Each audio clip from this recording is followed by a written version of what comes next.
What is up, everyone? Welcome to another edition of Live Locks presented by Scores and Odds. If you haven't already checked out Scores and Odds, you're just making bad life choices. Go on over to scoresandodds.com, get signed up, where you got picks from me, Meansy, Noto, Analytics Capper, all the grades almost every single day and almost every single sport. So go get signed up. Plus, you get access to this nice little prop shopping tool where you can see exactly where the best lines are for each individual props. As you can see here for Sandy Alcantara, over 4.5, minus 150 at Caesars. Under 5.5, minus 166 over at FanDuel. Plus, you get access to Grant's Action Lounge, where I'm throwing in every single bet you see on this show as soon as I bet him, with where I bet him, what odds I got him at. So you get the most up-to-date odds before the line moves, which can sometimes happen on this show. So go get signed up. Go to scoresandodds.com/Discord. Just dropped it there in the chat and get signed up. We got a nice little slate today. We got some baseball. We got some basketball, we got some hockey, which I keep betting on hockey, and it's not going terrible so far. Still up about 1,300. Baseball's been getting absolutely terrible for me. So fade or not at your own risk. Still making more than enough money on NBA, and baseball has been historically one of my highest ROI sports. So just so you know where we're at currently on props since we started the show, up about 11.5K. This month has not gone great, down 1.5K. It's about 3 units since the beginning of the show. We are up 15.5K, which is roughly 31 units. So things are going pretty solid overall. Just been a rough baseball season. We'll put it that way. Baseball aside, we're up a lot of money, around 22, 23K. So baseball just has not gone well.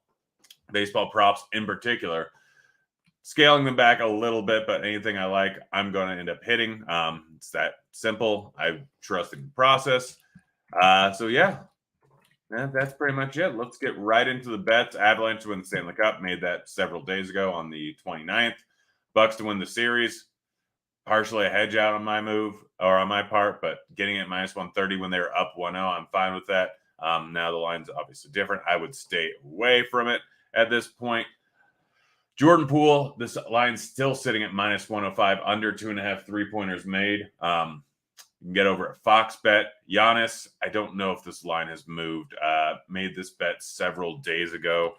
Now it's moved all the way up to 30.5, so hopefully you got in on it at 29.5. Probably stay away from me for now. Jaylen Brown over 24.5 points. Again, bet I made on previous show. You can still get it plus 105, plus 107 over at Barstool, Bet Rivers. So I think that's pretty solid. But now the bets that I made today, we'll start off with hockey, I think. David Pastrnak over 0.5 assists.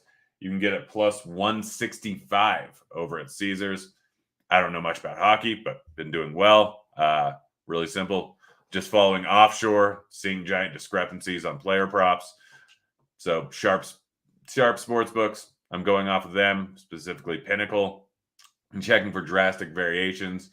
And Pastrnak over 0.5 assists had a roughly projected 10% ROI. Same thing with Brad Marchand. I don't even know how to say his name or who he plays for. At plus 140, over 0.5 assists at Caesars. Both very solid lines.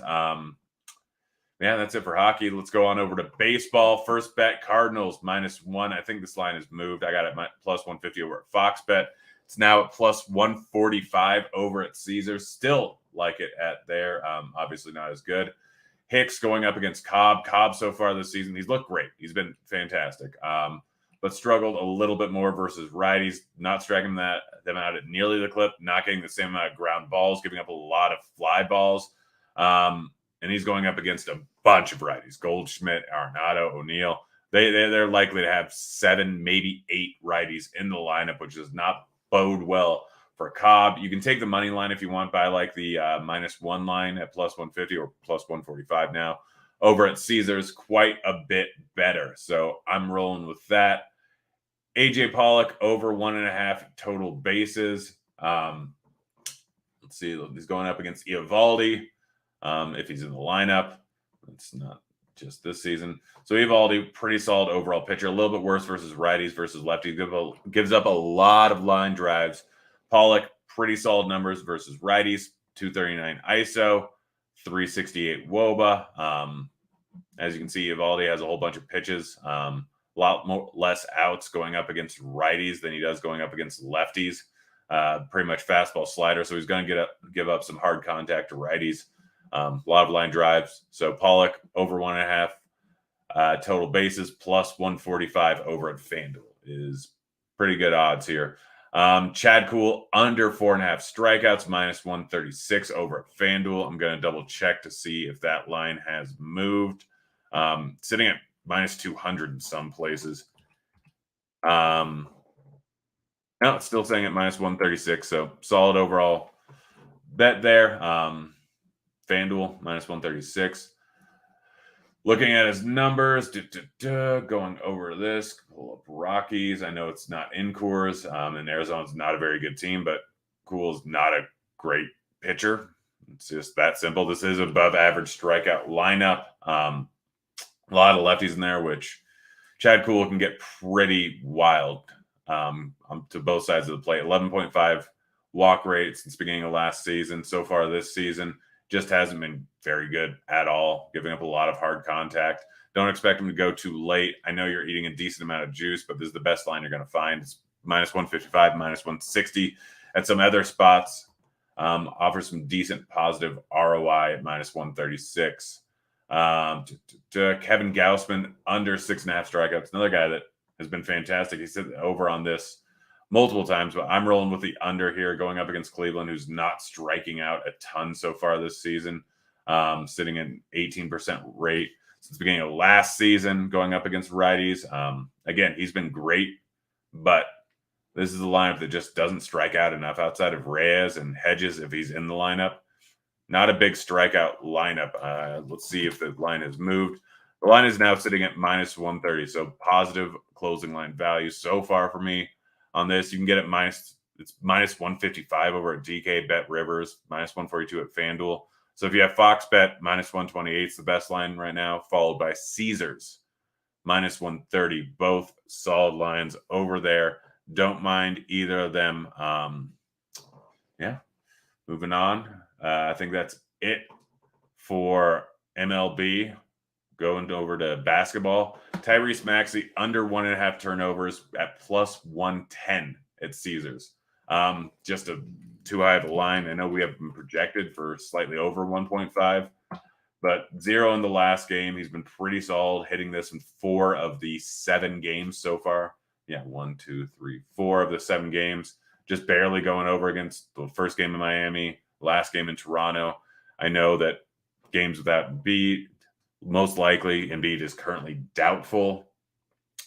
So Maxey will be trusted to do more in this game. I'm fine with that. I still like the under. If Embiid plays, I like the under more, and the line's probably going to move. But as of right now, I'm kind of under the assumption that Embiid doesn't end up playing, which is why I didn't mean to have this listed twice. I also have Tyrese Maxey over 20.5 points and Tobias Harris over 16.5 points.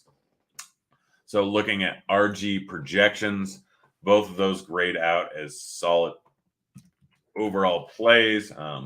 Just sort by differential. We have Embiid projected to play right now. So these have changed. I'm still fine with it. I don't think he ends up playing. I like both these bets. Currently doubtful. I don't know why we haven't projected in, but I know a lot of news saying that, he's more likely, or they're optimistic that he's going to play is what I think the words were, but currently listed as doubtful. I know they need to win. I don't care. The line has moved on Maxey a decent amount. You can still get it plus 100 over at FanDuel, which I think is a solid line. And Harris, you can still get at minus 104 over at FanDuel, over 16.5 points. It's minus 105 everywhere else, but I don't care. I'm rolling with both those lines. Let's see what else. Jay Crowder over 5.5 rebounds. We currently have him projected, I think, for 5.3, getting plus 120 odds. I think it's solid. Yeah, 1.33.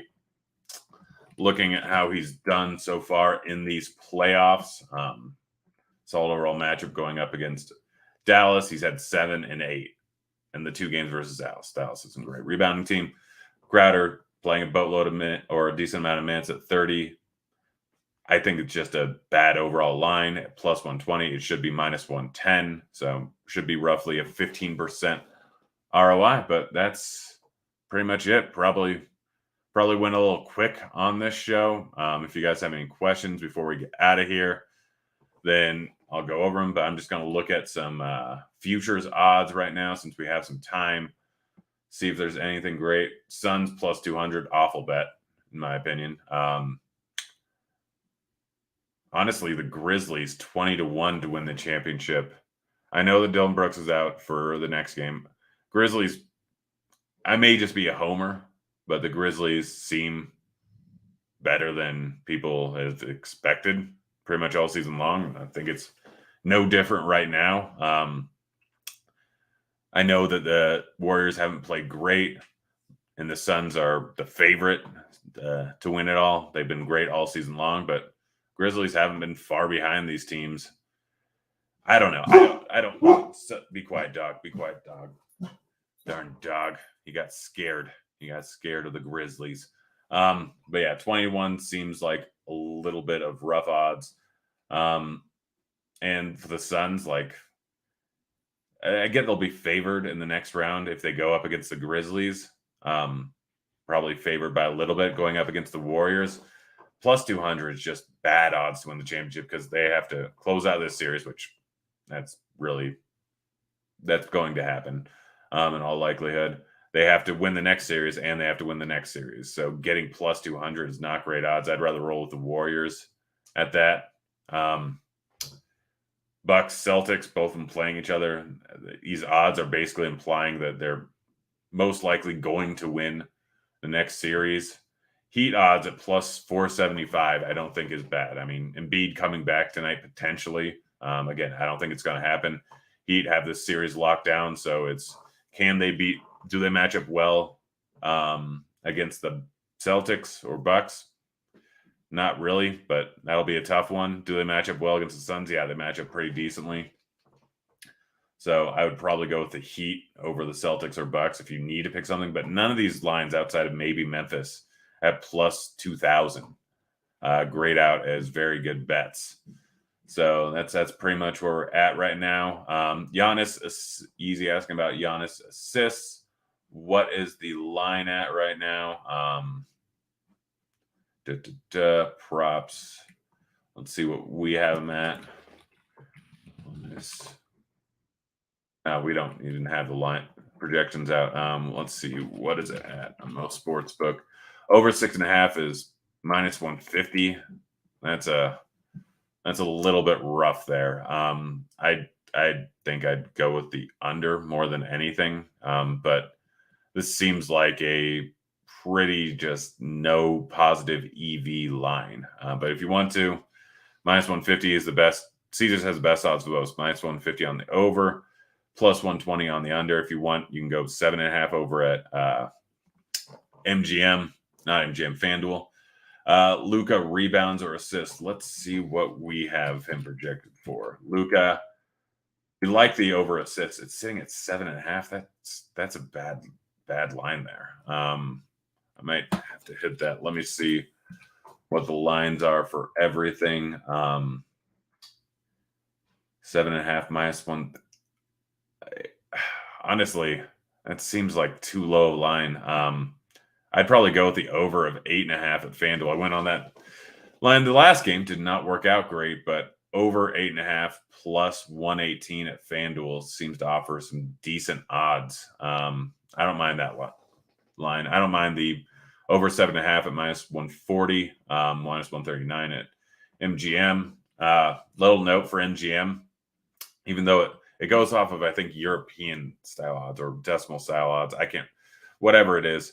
So the odd, when it says minus 140, they just kind of round to the nearest 5. So sometimes when it says minus 140, like right now, it'll be minus 139, which is why we show minus 139. Let's see. Who am I playing? Oh, wait. Looking at rebounds. Luka, we have projected for the over. Yeah, I think that's probably the better bet here.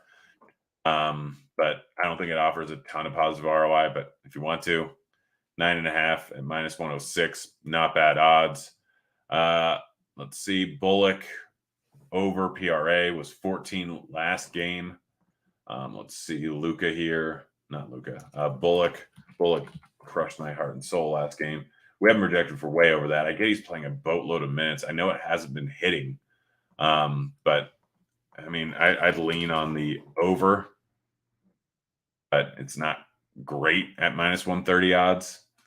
It's a little bit rough. I'd probably go with the over 16.5 at minus 111. Who am I betting on the Derby tomorrow? I don't know. I'm going to a Derby party. Let's see who's racing. Kentucky Derby odds. So one thing you should be doing on the Kentucky Derby, there's a lot of legal horse betting sites that I think have some decent promos. I'm going to be signing up. I'm going to a party. I'm going to convince other people to sign up. Let's see. Derby predictions. What are the lines sitting at? I have no idea. Mo Donegal, favorite. Happy Jack sitting there at 30-1. I mean, not gonna lie, I like that name. I basically just bet off of names. Cyberknife, that's a great name. Rich Strike, I think that's a solid pick at 22-1 based on zero knowledge of anything. Zandon, 3-1. Messier, 8-1. Am I gonna wear a big hat? What hats do people normally wear for the Kentucky Derby? I actually have one of my buddies, him and his girlfriend are going out to the Kentucky Derby. I always wanted to go. I'm probably going next year. Let's look at some Kentucky Derby hats. I probably should get one. I don't really want to pay for a hat that I'm only going to wear once. Well, I could see myself wearing this hat right here, or this hat right here, or any of these women's hats. I would look great in this. But I'm probably just not wearing a hat. I don't know why. I don't know what I'm wearing. I did order a shirt that I don't think is going to get here in time. Let's see what the estimated delivery is from Amazon. Man, I've ordered a ton of things from Amazon this month. My garage is basically a shipping yard full of empty boxes. Let's see. I think this is the shirt that I ordered. Yeah, it's not going to get here in time. But this was going to be the shirt I was going to wear. Yeah, not getting here. Not getting here. So I fudged up. But yeah, that's basically it for the show. It's been a lot of nonsense the last few minutes. Hope you enjoyed it. We'll be back again on Monday. Plus, be on the lookout. We're going to do a Twitter Spaces show on Monday. I can't remember the time. It's going to be at the start of the second quarter of the first game, which I believe is Celtics Milwaukee, if I remember correctly. I don't know. Let me look real quick. Might as well, since for some reason you guys are still listening to me talk and ramble nonsense. It is going to be, where is NBA? Why is this so tough to find? There, no, that's MLB. See more. Darn ESPN app. Why don't you just have things ready to go? Bucks Celtics game. Yeah, it'll be during the second quarter of the Bucks Celtics game. So it'll be me, Analytics Capper. I can't remember who else, to be honest. But I'll be live betting. We'll be talking some futures. We'll be talking random bets. Yeah, who knows what we'll be talking about. I mean, Dean will be on too. That was the other guy.